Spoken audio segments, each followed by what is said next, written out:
నా పేరు మానస. నాకు పెళ్ళయింది. మా వారు గవర్నమెంట్ ఎంప్లాయీ.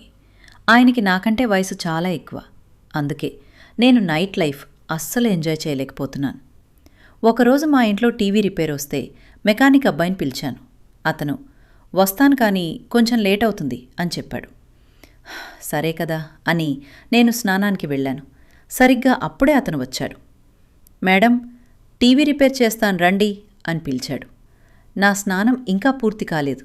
కానీ సరేలే అని కేవలం టవల్ కట్టుకుని బయటికి వచ్చాను. కానీ నా మెడ దగ్గర, చెవుల దగ్గర ఇంకా సబ్బు నురగ ఉంది. అది చూసి అతను, మేడం, అక్కడింకా సబ్బు ఉంది అన్నాడు. నేను దాన్ని తుడుచుకుంటుండగా అనుకోకుండా నా టవల్ కొంచెం జారింది. అతను అది చూశాడు. నేను వెంటనే సర్దుకున్నాను. కాసేపు ఆగి, ఒక పని చెయ్యి, నా మెడ మీద ఉన్న సబ్బు నువ్వు తుడు అన్నాను. వాడు సరే అని దగ్గరకు వచ్చి తుడుస్తూ మెల్లగా తన పెదవులను నా పెదవుల దగ్గరకు తెచ్చాడు. నేను సైలెంట్గా ఉండిపోయాను. అంతలోనే నా నడుము పట్టుకుని గట్టిగా లాగి ముద్దు పెట్టాడు.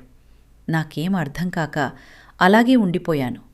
వెంటనే నన్ను బెడ్ మీదకు నెట్టి మళ్లీ గాఢంగా కిస్ చేశాడు. ఈ వీడియోకి ఒక 50 లైక్స్ వస్తే నెక్స్ట్ వీడియోలో నా ఫుల్ స్టోరీ చెప్తాను. సబ్స్క్రైబ్ చేసుకోండి. Bye, take care.